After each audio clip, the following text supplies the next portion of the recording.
a new project that I did with you that I just recently finished, and I'm super excited about it. I've been working on it for a few months, and I'm just really happy that it's finally done. So without further ado, here is my Harry Potter afghan. It's obviously inspired by the, well, maybe it's not obvious, but it's inspired by the Harry Potter houses, Slytherin, Gryffindor, Ravenclaw, and Hufflepuff. So I basically just made a bunch of granny squares with the house colors, and then I put them all together, and this is again what it looks like. And then you can see the back really quickly. Obviously it doesn't look as neat as the front, but that's what the back looks like. And it's basically just a throw blanket. It's not anything huge. I mean, I can stand up, you won't probably be able to see it all, but it's just, you know, something for sitting on the couch or whatever. It's not meant to be like an entire like quilt or anything, but I was just really excited. I had fun making it, and I wanted to share how I did that. So I'm going to show you what you need to make it, and I'm also going to show you my steps to making one square. I'll show you how I made one and then how I hooked them together, and that's about it. Let's get started. Okay, I'm just going to go through really quick and tell you all of the things that you need to make this project. First of all, you need a pair of scissors. Doesn't have to be a fancy pair of scissors, it can be any old pair, but this is the pair that I used. They're sewing scissors. Next, you need a yarn needle. You need to be able to sew in all the little ends when you're going through your project to make it look nice and neat. And this is the kind of needle that I use. I don't really know the brand, I've had this for a while, but it's just a plain, thicker metal needle, and you can use plastic as well if you want. Next is my Susan Bates size K hook, and it's a 6.5 millimeter size, and you can see right here, this is what it looks like. It doesn't matter what kind of brand hook you use, but if you want it to be similar size to mine, you'd want to use the same type of gauge for your hook. And now I'm going to do the yarns really quickly. So for Hufflepuff, I have Caron 1 pound in black, and I have Caron 1 pound in sunflower. Then I had, for Gryffindor, Caron 1 pound in, I believe it's claret. I don't know if I'm saying that right, but that's this one. Then for Gryffindor gold, this is the only one that I don't know at all what it is. I know it came from Michael's. It's a worsted weight yarn. It's gold, but I lost the wrapper for this one, so you'll have to find something equivalent. For Ravenclaw, I had a Red Heart Soft in the color Toast, and it was kind of hard to find a bronzy type color. This is more of a soft yarn that I would usually use for an afghan, but in this case I used it because I couldn't find another bronze color. And the other color for Ravenclaw was the blue, which is the Caron 1 pound, and this one comes in, what color was it? Midnight blue. So that's what this one looks like. Then last square is Slytherin. I only have the gray, which is Caron 1 pound, and it's just the color gray. So this is what that one looks like. And the green I ran out of because I actually used it on a different project to begin with. So it looks like this. You can see here, this is the green. I know that I bought it at Walmart, and I know that it's a Red Heart Super Saver. It's either the Hunter Green or the Patty Green. I just don't remember which one it was. When I looked online, those were the two that were most similar. So whichever one is in the store that you can get, that's the one. And then the last color that I used was this joining color right here that I used to connect it all, and I used it for the edging. This is another Caron 1 pound. You can't really tell that it's one of those because I put it into a ball because I was running out and it got messy. But this is Caron 1 pound, and it's in dark gray mix. So I like this color to use for the edging and for the binding of the squares together, because it was more neutral and it didn't really stand out against the squares that much. So this is the last yarn that I used, and everything here is what you need for the project. And I'm going to get into it now, explaining how I made it, and I'm going to show you how I made one square first. So let's get to it. Alright, so I'm going to start out showing you how to make this Ravenclaw square. You're going to need 2 yarns for this. It's going to be 5 rows. and the yarns that you're going to need will be the blue and the bronze, which you can see here. So we're going to start off by making a magic loop, and I'm going to show you how to do that. So you wrap it around your fingers and you pull up a loop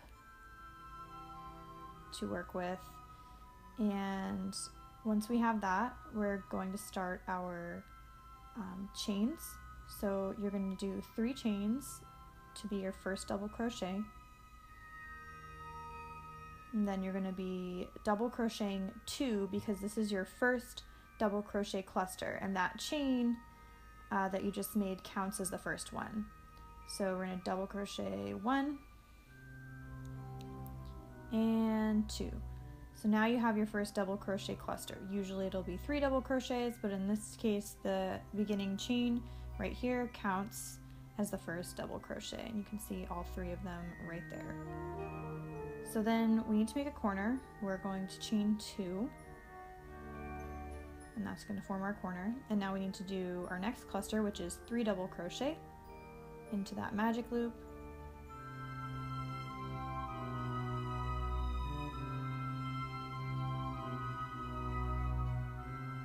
and there's 3. So we're on to our next corner, 2 chain again,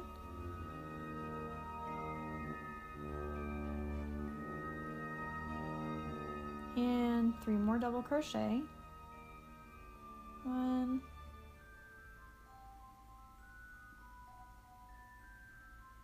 2,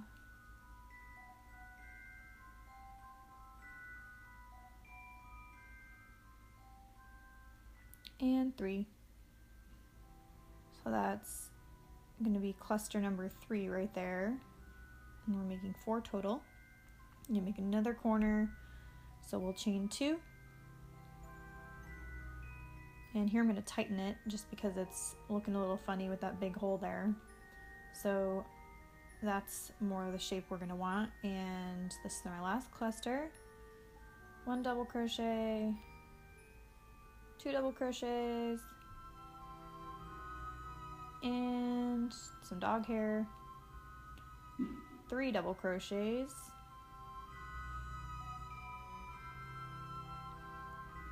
and we still have to connect this with a chain 2.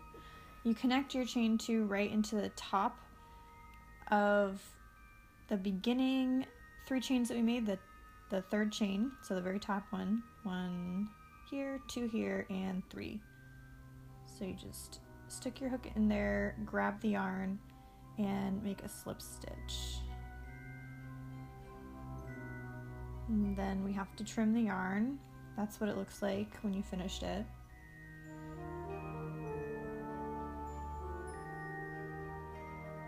And once you've trimmed it, you're going to pull it through that loop just to finish it off. And now we are going to weave in the ends. And first we're going to do this hole. We need to tighten this up. I don't like mine to be that open, so I tighten it up a little bit. And then we're going to take our yarn needle and start weaving in the ends. I'm going to start it off slowly so you can see, and then I'm going to speed it up so you don't have to watch it all. But basically I like to feed it underneath the little center area right here, and you go under each cluster right where it was on the magic loop. And you can see that's the first one there. And then I just go around several times trying to make sure that it's nice and tight, basically just until you feel comfortable that it's not going to come out. And you trim it. And then you sort of stretch it a little bit and it gets sucked in. With the next one, you feed it through the stitch, down through the stitch, and then back into the middle the same way. And trim it again, and that's the beginning. Now we're going to do the second row, which starts with a slip knot in the blue color. And this is how you make a slip knot. Don't tighten it too much because we're going to want to tighten it up on the actual work in a minute. So start with your working yarn in the back, reach through and pull that yarn through and tighten that a little bit and make your slip stitch there, slip it right through, and then chain 3. That's your first double crochet in the cluster. Basically it represents one double crochet, because we're still going to continue with the double crochet clusters. So we need our second double crochet and our third, and that will make the first cluster. Now I like to pull up a loop really quick and just tighten where that slip knot was so that it's nice and close to the work, so that it is easier to hide it later and it doesn't leave a nice like bulgy piece. It looks a little bit better this way. Then I go back to it. Since there's 4 corners here, we're going to be working into these chain space corners.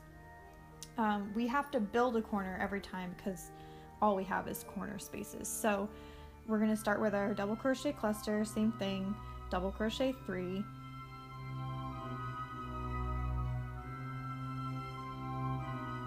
and then we have to make our corner right away.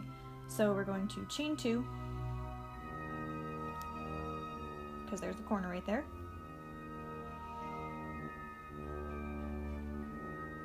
And then the second double crochet cluster, which is 3 double crochet as always.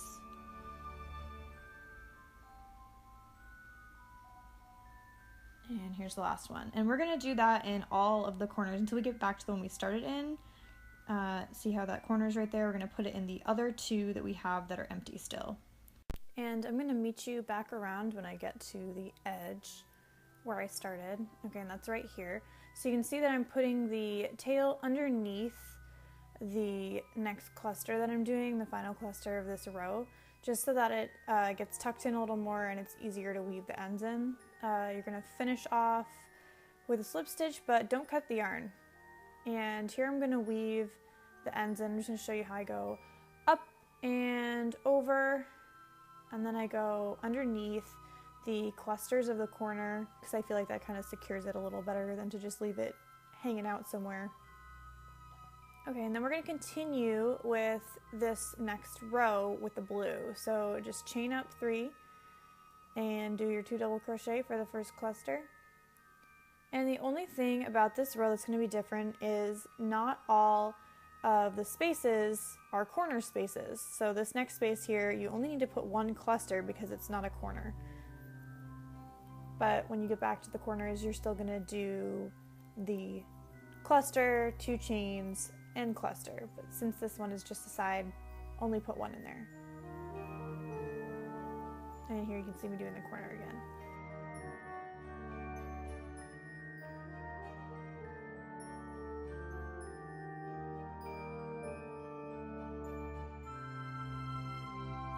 Okay, and we're back to the beginning.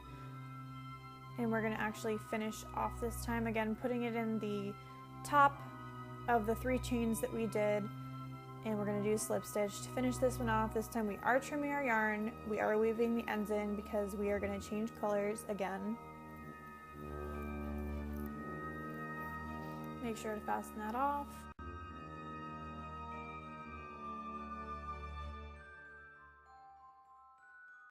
So we're going to start with a slip stitch with our bronze yarn again for the 4th row. Again, just the same thing, starting off with that chain 3. I know it's a bit redundant, but that's kind of how granny squares are. They're nice to do because they are easy, they're repetitive. You can do them while you're watching TV or listening to an audiobook. You don't have to think that much about them once you get used to it. Make sure we're tightening those edges right there, that slip knot we started with. And we're going to have 2 spaces in this one that has just 1 cluster, 2 spaces on each side, I should say. So those are that right there. And then we're going to do a regular corner, cluster, chain 2, cluster. Same thing all the way around, 2 in the corners, 1 in the side spaces. And then this is the final row, row 5. We're going to go back to our blue. And there's really nothing very interesting to say about this row except that it's the exact same, so I did not show you the whole thing. We're going to finish it off. Trim the yarn and make sure we're fastening off our yarn every time so we don't lose all that work we did. And I like to put that specific one down the back side when I sew it into the work, just so that everything's not on the front. And here's your finished Ravenclaw square. you're going to have to make a bunch of squares for this project. Here I am laying them out.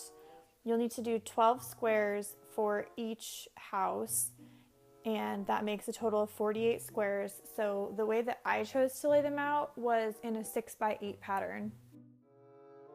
And this is what it looks like when it's finished. So I've laid all these out and I'm ready to join them. I'm going to use a flat slip stitch join to join these squares together, and I'm going to show you how to do that next.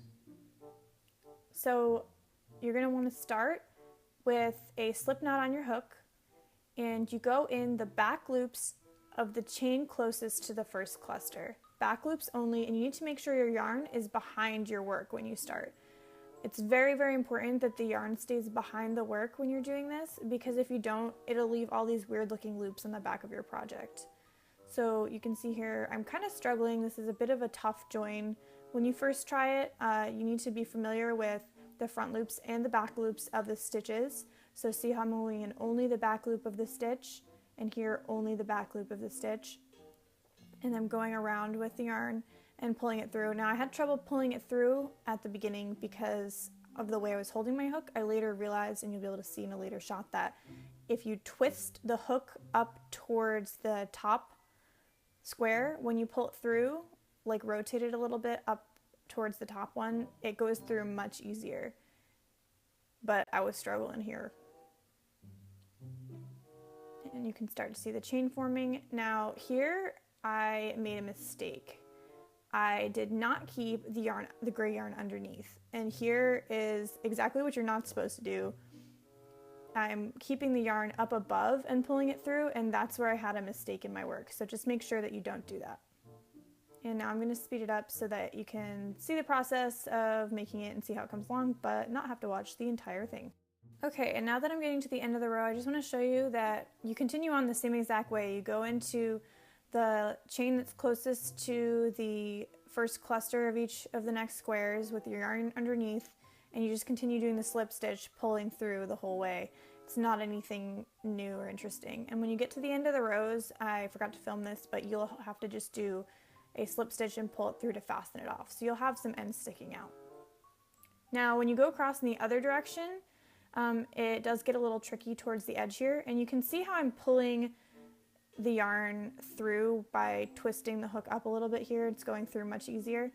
But basically you're going to continue the same way in the other direction until you get right up to that last chain stitch, and you need to make sure you're lining them up, that you have the right number of stitches and everything. And you also want to just be very careful here to keep the working yarn underneath the work here. It's a little tough to do, but you have to make sure you do that or else the stitches look funny on the back. And here's the last one right here. You see I'm really poking that yarn underneath and getting my fingers into the project in order to be able to do this. It's a little bit tough, but you can do it after you try it a couple times. And so that's the last one. And now what you're going to do is just make a little chain right here across the top so that it lays flat over the other row. And then you just go into, on the other side, the back loops of the first chain that's available again. So it should be the first chain before the clusters. Same concept, but you need to just make sure your yarn's underneath again and go into that next square.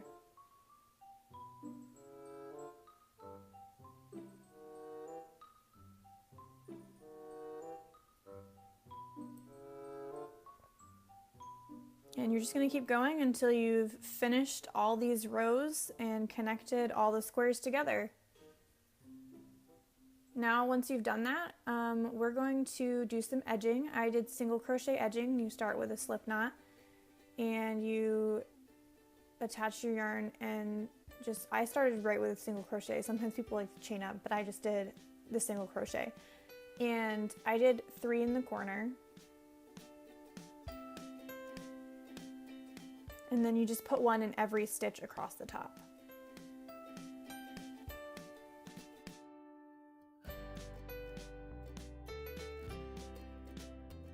And when you get to the part where there's a tail, First of all, I like to put an extra stitch right directly next to the tail, even though that's not really a stitch there that's unused, it's already been worked into.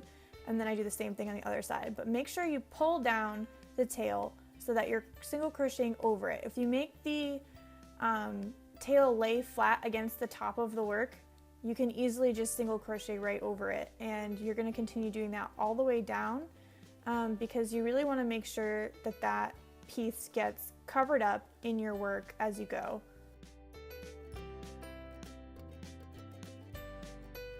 Now that I'm at the end here, there's only a little bit left. I'm still going over it, making sure I keep that as close to the top as possible, and then you can just stretch your work and the little tail will just get sucked in there and you won't be able to see it anymore, and it'll look nice and neat in your work. And you just continue that way around the entire blanket. And when you get to the end, I ended up putting another single crochet in the corner.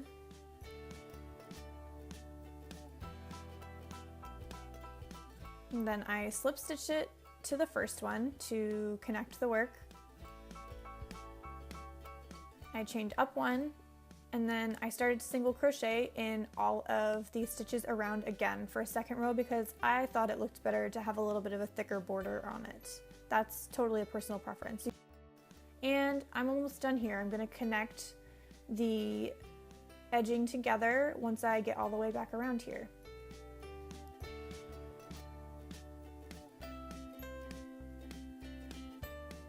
And now that I am pulling through that last stitch, I'm going to trim the yarn and pull it through so that my blanket is finished. All I have to do once I have tied this off and tightened it is to sew in the ends of the blanket right here. And since we did all the ends that were already sticking out as we went along, this is the only piece that you have to do at the end.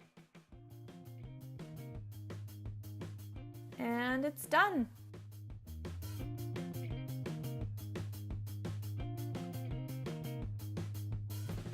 Thank you so much for watching my first tutorial. If you enjoyed it, subscribe so that you can see what else I come up with.